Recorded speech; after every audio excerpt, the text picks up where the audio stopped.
Hey guys, welcome back to my channel. Today we're coming at you from the couch because what better place to film than where I actually spend all of my time. If you're stumbling across this video, it's probably because you looked up working in a national park, or why I should work in a national park, or is working in a national park fun? So today I bring you this video, why you should work in a national park. If you enjoyed these types of videos or you're considering working in a national park, let me know by giving this a thumbs up. Or even if you're not considering working in a national park and you're watching this video for some reason, give it a thumbs up anyways because it supports my channel. There's also a nice little subscribe button somewhere down here, and subscribe if you want to learn more about working in a national park, hear about music festivals, any other random stuff I end up posting on this channel. Without further ado, let's do this. I kind of wanted to start this off with why I worked in a national park, and the reason I decided to go and work in a national park is because I just turned 18. I was tired living in the small southern town that I grew up in, and I figured it'd be a good way to explore while making money, as opposed to some of my friends that could just go off to Europe and live there for a couple months and then come back to the country without working. So there are 58 different national parks in the US, and that means there are 58 different places that you can go and work when you get tired of your life as well. My personal experience has been in Yellowstone National Park. That's where my heart is. Now I actually live fairly close to the park, so you know what they say, what comes around goes around. I went ahead and worked there when I was 18, now I'm 22, and I live here. So when you work in a national park, it's only between 4 and 6 months of your life, sometimes less, and it will probably end up being the best 4 to 6 months of your life. You'll go on more adventures, you'll also work a lot more than you probably have in your life, but the fact that you're going on adventures makes up for it, and it's one of the only times that you'll be able to actually have a national park as your literal backyard. The added perk is that you can escape from normal life. When you're working and living in a national park, things are a little bit different than when you're in the real world. Social things are different, work situations are different, the people you interact with are different, and it makes for an overall better experience, in my opinion.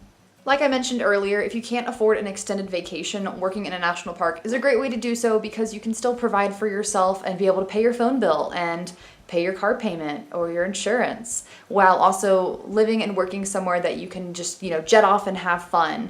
You can, drive a couple hours on the weekend and discover new places. You can discover new places, or you can even just walk outside of your dorm room and go for a hike. Depending on where you are, you can work in the winter months or in the summer months. Yellowstone has a winter season, and you could end up going snowmobiling or learn how to snowshoe, or, go cross-country skiing around the park. You can do so many things in national parks that you can't do anywhere else. And the fact that you're getting paid to live there and have fun there is also an added perk.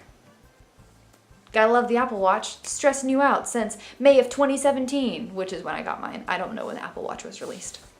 I literally have forgotten where I got to in this video. You can also experience different parts of the country in different seasons. A lot of national parks have 2 seasons you can work at, for example, the Grand Canyon, Yellowstone, anywhere where it's warm year-round. Not to mention, not everybody has free time in the summer to go and work a seasonal job. If your free time is in the winter, you can go and work a seasonal job in the winter. You'll also meet a ton of people from other countries. I met a lot of friends that were from Prague, people from Romania and Bulgaria, and I even had some friends from China, which I don't really keep up with them now because they made Facebook, so now they can't use them. But it was really awesome to meet all of these people and grow connections with people from all around the world and really get like a better understanding of what they do and how they operate. And it's really fun to learn the differences, like in American slang and in their slang. And overall, just meeting these people was really cool. That is personally one of my favorite parts of seasonal work, is all the people you get to meet from different countries. Along the lines of meeting people, you're also going to make lifelong friendships. My roommate, if you've watched any of my past videos, you know she is still near and dear to my heart, and I love her very much. And I also had a lot of other friends that I made in Yellowstone that I keep up with, and they're all doing such cool different things. One of them works as a snowboard instructor, another one lives out in Kentucky and goes hiking all the time. Some of them have even gone back to Yellowstone and worked many consecutive seasons and are still working seasonal jobs at different national parks. Right now, one of them's at Grand Canyon. the people you meet are incredible and the relationships you make are incredible because when you arrive on your own, you can bring someone if you want. But when you arrive on your own, you're immediately like sucked into this group of seasonal workers and everyone's kind of like, they are your rock that you really lean on the entire time you're there. And so when you leave, you guys generally tend to keep up that relationship. I kind of already mentioned this one, but if you just feel like you need a change of pace in life, go work at a national park, do it, pick one, blindfold yourself, choose off a list, and then go apply online.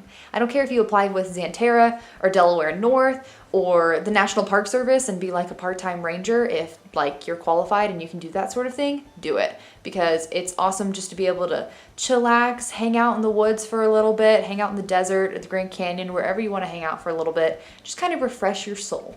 If you have an expensive shopping habit, you probably won't keep up with that when you're working in a national park because a lot of them are relatively secluded from places, and unless you're intending on buying a crap ton of souvenirs with like the logo of the national park you work at on it, you probably won't spend that much money. I saved so much money when I was working in a national park. Granted, I had no bills to pay, so that is something to consider. Also, depending on the national park you're working at, no one expects you to do anything. For example, I washed my hair 4 times when I was in Yellowstone. And I was in Yellowstone from July to October. But no one cared. No one even noticed. I wore a hat every day to work. It was a great time. So I even would like take a shower at 2 a.m. because I would wake up at 2 a.m. and be like, I think I'm gonna go take a shower. And no one cared because we worked in a national park and everyone was super chill. If you're single when you go to work at a national park and you're stuck in that #forever alone mindset, you probably will not be single by the time you get there or by the time you leave. There's a weird thing that happens in national parks, or really with any seasonal work. I know it happens on cruise ships too, where like everybody dates everybody. And so like I have friends who are still dating people that they met in a national park. They dated them for like 3 years. Some of them went across like overseas to go meet them. And not to mention, there are a lot of attractive foreigners there. And I'm not using foreigner as like a derogative term, but like exotic looking people, and it's beautiful. So if you're single, go work at a national park if you feel like you're lonely, because you won't feel lonely once you get there. I need to resituate because my legs are falling asleep. And I actually don't know if I had any other things that I was going to talk about. If you even have the slightest bit of sense of adventure in your soul and you just want to get out there and do something, you should go work at a national park. I don't care what national park it is.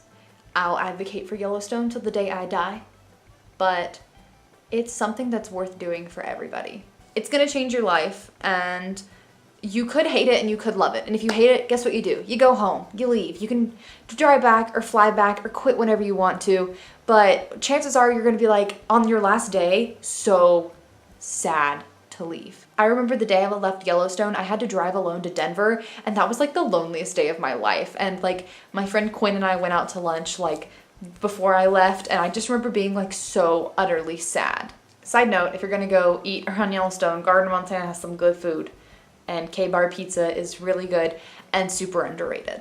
But I think that's it for today's video, you guys. I just really wanted to get out there and kind of put my support for working at a national park because it is the season of applications. If you want to work this summer season, go ahead, get your application in. You'll probably get a better choice at jobs and a better choice at where you work, and no one's ever complaining about that. I applied in January for my job that started in July. I chose to not choose where I was working at and just kind of got handed to me when I was there.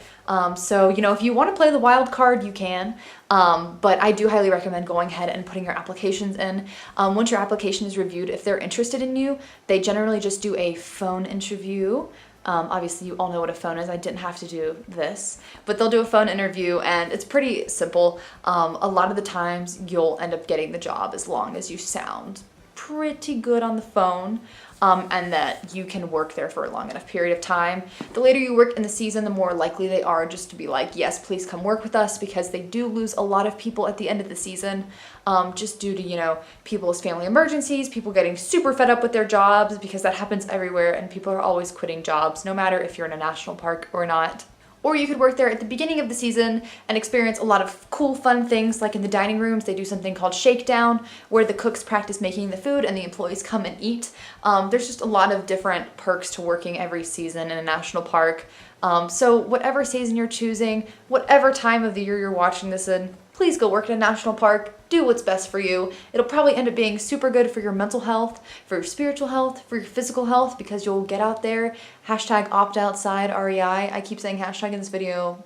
I don't know. I've been on my computer all day watching James Charles, so my life is ending. If you do have any extra questions that I didn't answer in this video, feel free just to DM me on Instagram.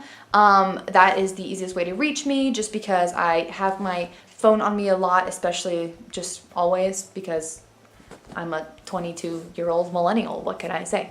Thank you guys so much for watching. I will see you in my next video. If you want to follow me on Instaham, my Instagram name is @casuallycarolyn and @casuallycarolyn. Other than that, feel free to subscribe to my channel and I will see you next time. Bye guys. Little do you know I've been sitting on my feet this whole video and they're numb. Okay.